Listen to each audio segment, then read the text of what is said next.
Juan Luis Zabala artetxe naiz, Azkoitian jaioa, 1973an, eta Donostian bizi naiz orain Txominene auzoan.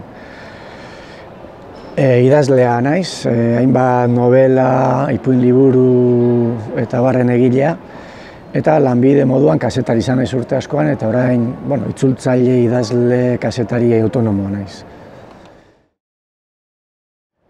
Ez dakit zer eskaintzen didan irakurlei, nik azkenean sentitzen dudan edo barrutik ateratzen zaidan idazten dut. Ez diot planteamendu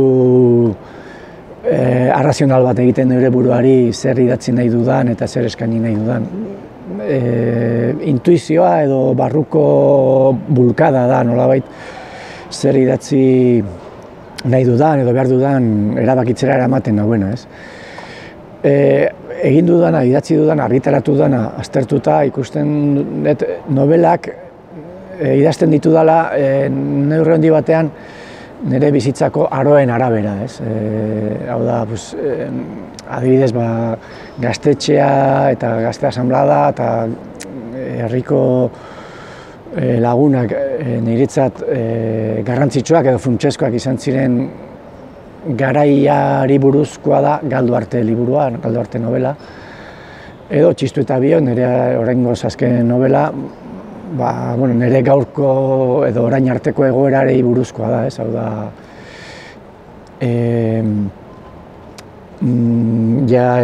beste egoera batean dagoen persona batena, aita izan dana, eta familia baten barruan gaur egungo gizarteko bizimodu normalizatu bat daraman aita baten kontuak agertzen dira novela horretan. Eta novelak neurri batean idatzi ditut nire bizitzako aroi erantzunez edo horiek islatuz neurri batean. Ipuinetan berriz, denetik edo bariatuagoa da gaien agerpena, ez? Eta poesian ere baietz uste dut. Zaila da imaginatzea irakurria, pentsatzen den nik bezala irakurriko dutela, batzutan oian, beste batzutan sofan, beste batzutan autobusean, o komunean, edo alduten lekuan, ez? Nahiko nuke imaginatu gustora daudela irakurtzerakoan, baina pentsatzen dut, denetik egongo dela, ez?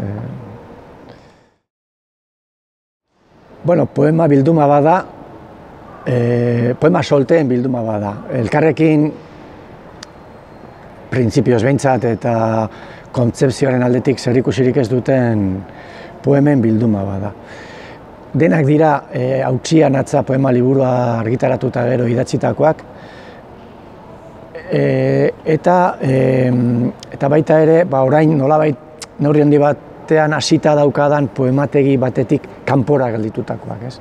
Orain badaukat halako hasita edo irekia poemategi bat edo poema liburu bat izan daitekeen zerbait, eta hor badauzkat idatzita hainbat poema, eta hortik kanpo geratu zaizkidanak, hau da 2000 urtetik, Hautsia Natza argitaratu nuenetik gaur arte idatzi ditudanak eta proiektu berri horretatik kanpo gelditu direnak, batu egin ditut, baina batze horretan iruditzen zait oso poema diferenteak daudela, saiatu naiz multzoka batzen eta sailkatzen, baina ez zait iruditu konponbide erraza zuenik, eta azkenean planteatu dut poema solteen bilduma bezala, ez? Poesian esan daiteke ia dena sartzen dela, ez? Gainera poesiaren asmoetako bat da zirrikitu berriak bilatzea, irakurlea harrituko dutenak, orduan, poesiak neurri batean bere buruari ihes egin beharra dauka aldiro, ez, edo beti. Eta poesiatik iheska ibili beharra dauka, orduan horretarako arlo guztiak izan daitezke egokiak.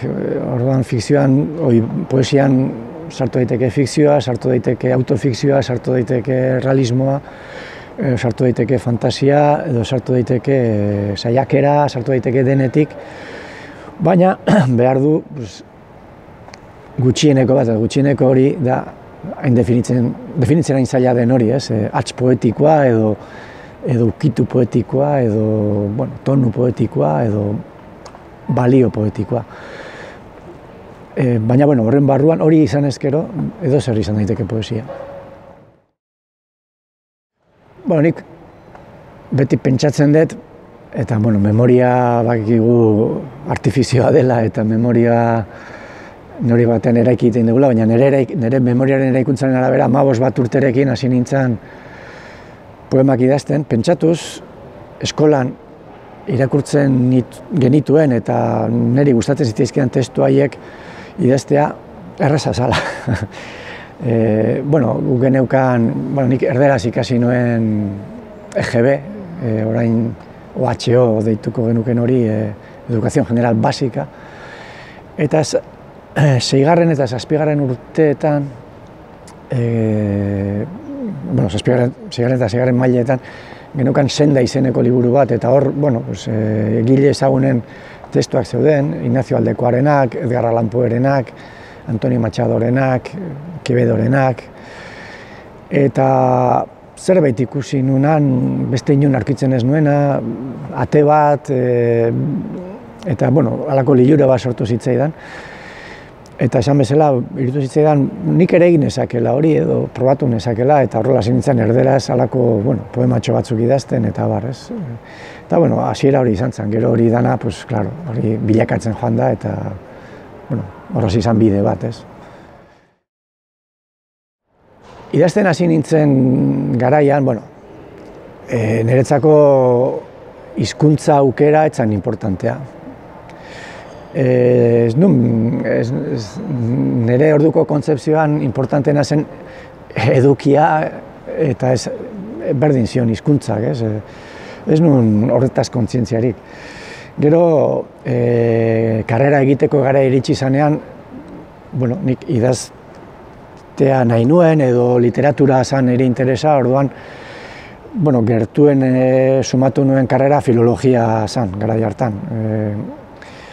Etzegon literatura konparatua ikasteri garai hartan, hemen behintzat, eta, bueno, filologia ikasi nahi nuela argi neukan. Aukera egiterakoan euskal filologia edo hispanikoa euskararen alde egin nuen, baina irizpide komertzialengatik, gezurra badirudi alfabetatzearen garaia zan, lana zegoen euskaltegietan, eta gainera Franco hil eta gero ematen zuen euskal gizartea euskaldundu ingo zala, eta hemen euskara nagusitu ingo zitzaiola gaztelaniari, edo, bueno, alfabetatzea hasita zegoen, eta, bueno, ematen zuen etorkizuna euskararen aldekoa zala. Dudarik gabe espejismo bat izan zen. Baina irizpide komertzial horiek gidatu ninduten euskal filologia aukeratzera. Gero ja, bueno, euskal filologia ikasterakoan hor ja, bueno, euskararen aldeko kontzientzia piztu zitzaidan eta ikusi nuen hizkuntza euskara zela, eta, bueno, nahiago nuela euskal literaturako kidea izan, gaztelaniako literaturaren baino, eta barrez, eta etorri izan euskaltzale prozesua, eta, bueno, ja euskal literaturaren munduan sartzea, eta baina hasierako erabakia hori, komertziala izan zen. Bueno, lehenengo etortzen erantzuna da aldudanean, eta aldudan bezala, ez. Bueno, zaila da denbora eukitzea, eta gaina idazteak eskatzen du denbora librea, eta burua ere libre izatea beste kezka batzuetatik, eta askotan zailena ez da denbora izatea, baizik, denbora hori lasaitasunez ematea literaturari beste kezka batzuk alde batera utzita. Orduan, bueno, batzutan iruditzen zaizu denbora aukiko duzula idazteko, baina hasten zea idazten eta ez du funtzionatzen. Buruan beste gauza batzuk dituzu, edo etxea ausartzen buruan daukasun hori idaztera. Niri gertatzen zait, oso mingarria egiten zait, oso ezin izaten dut, idatzi ez badaukat nahiko argi buruan idatzi nahi dudan hori mamitua edo pentsatua dagoela, ez? Batzutan probatu izan dut, bueno, hasiko naiz idazten da berse sortzen da, baina horrek ez dit funtzionatzen. Orduan, ja aurretik behar izaten dut buruan nahiko argi zer idatzi nahi dudan. Eta hori lortzea izaten da zaila. Batzutan denbora badukazu, baina buruak ez dizu laguntzen. Orduan zaila izaten da. Zaila izaten da denbora ukitzea, eta gero denbora ukitakoan ere burua horretarako egotea ez da beti lortzen. Idazterakoan gehien kostatzen zidana da hastea. Hastea, hau da, fisikoki idazten hastea, fisikoki letrak eta hitzak elkarrekin biltzen hastea, horretarako behar dudalako ideia argi xamar bat edo gutxieneko bat buruan eduki behar dudalako, ez? Eta oso zaila egiten zaidalako hori gabe idaztea. Eta idazterakoan pozgarriena edo hasegarriena izaten da, ikusten dezunean, ez hainbeste amaitzen dezunean, baizik ikusten dezunean, badago momentu bat, ja esaten dezunean, hau zerbait badago. Eta hor hasten da politena, ez? Ja esaten dezunean, lortu dut, poema hau, edo ipuin hau, edo novela hau, ja badakit aurrera aterako dela. Ez dut bukatu, baina badakit gutxieneko bat egin dudala eta hau aurrera aterako dela. Hori dakizunean, ja lasaituta zaude eta Cesar Vitoriak esaten zuen, Martutene idatzi zuenean pasatu zituela 2 urte novelari bueltaka, baina satisfakzio horrekin. Bazeukan novela, bazeukan nolabait eizatu nahi zuen hori, eizatua zeukan eta ari zan hori edertzen eta bar. Eta prozesu hori neurri handi batean gozagarria da.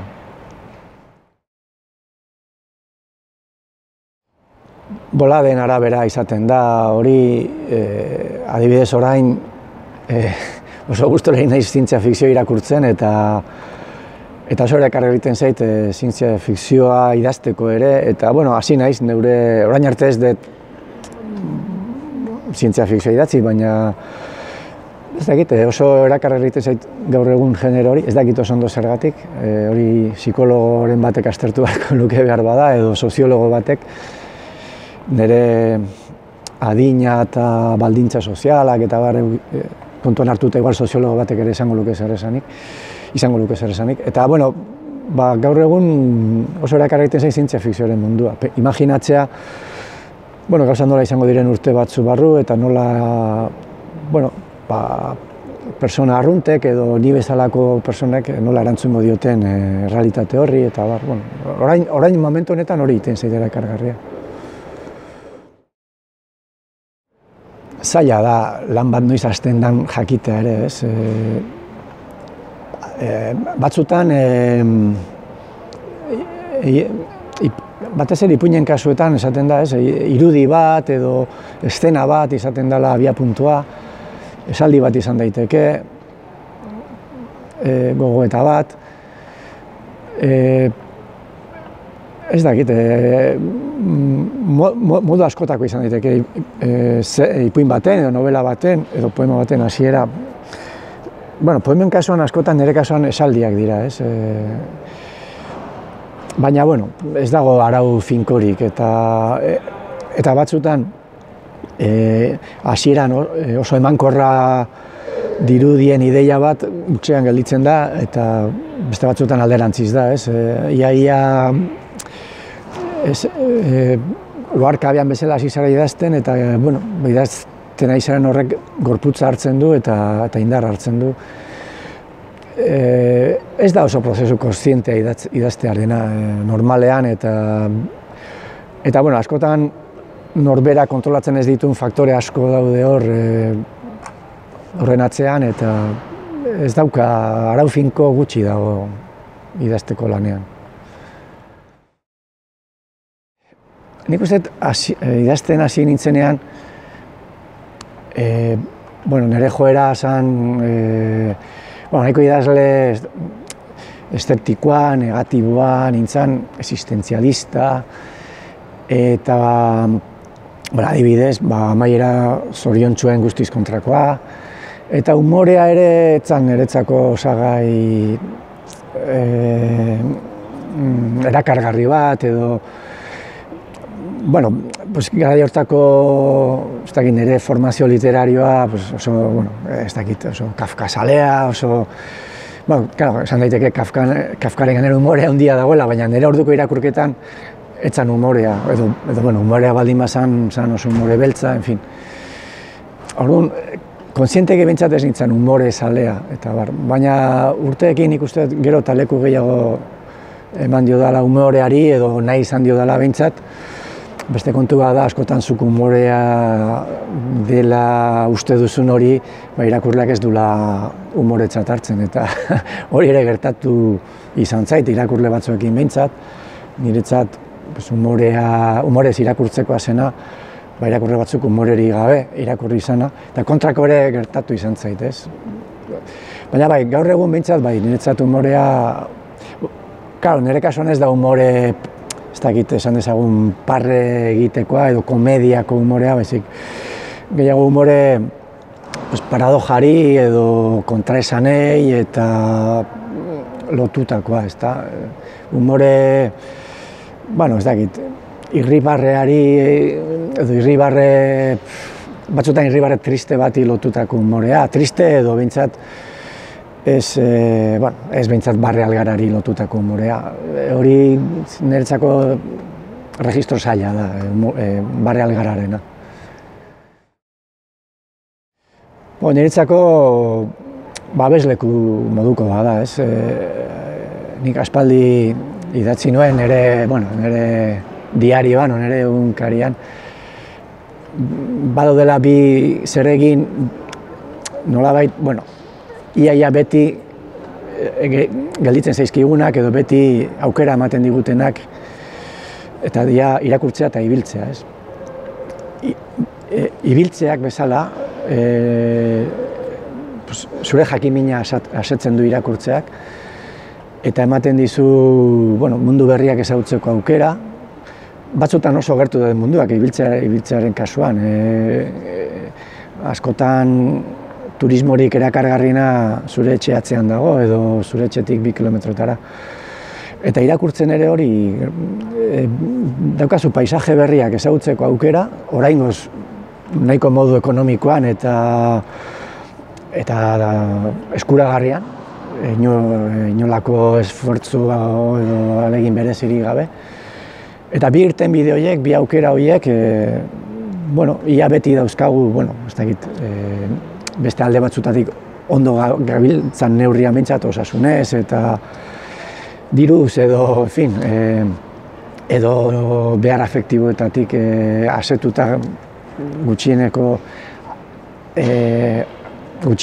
batera iritsita gaudenean, bi eginkizun horiek geratzen zaizkigu eta babesleku bat dira edozein momentutan baliatzeko modukoak eta beti, edo ia beti, nahiko satisfaktorioak, ez?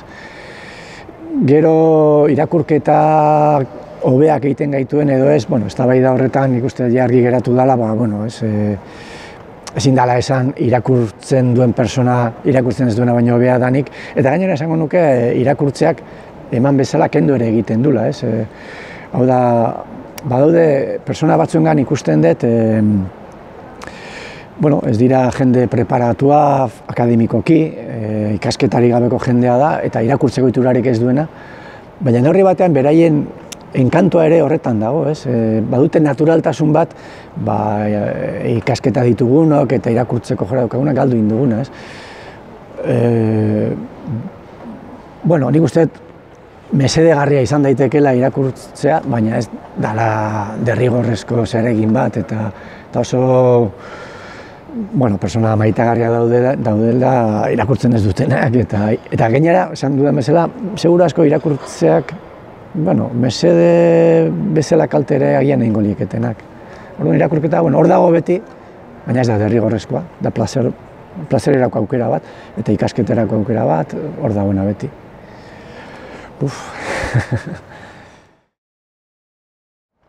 Orain bapatean etortzen zaidana, irakurri dudan azkena da, eta gustatu zaidana Janis Joplin, Uxue Alberdirena. Eta gainera, niri ez ezik, nire inguruko jendeari ere gustatzen ari zaio, eta Eta aspaldi euskeraz ezer atseginik edo gustokorik arkitu ez duen jendeari ere, hau ikusi dut gustatzen ari zaiola, eta hain burura etortzen zaidan lehenengo aukera hauxe da. Bueno, nik uste dut aukera ona dela idazlentzat eta irakurlentzat. Idazlentzat, bueno, nolabait papererako jauzi hori emateko zailtasunak dituzten liburuak edo bildumak egiteko aukera ematen du, eta oso erakargarria da idazleentzat. Bueno, egia da idazleen kajoian dauden idazki asko, hobeto daudela idazleen kajoian, baina beste idazki batzuk, beste testu batzuk, bueno, behar bada libururako pausoa, paperezko libururako pausoa eman gabe ere, ondo daude hor eskuragarri izatea, eta irakurlentzako ere aukera bada, altxor batzuk bilatzeko bestela eskutuan nengo liratekenak, ez? Transizioko edo, hor bitarteko erakargarri bada gauzak bilatzeko, idazlei gauzak erakusteko eta irakurlentzako gauzak bilatzeko.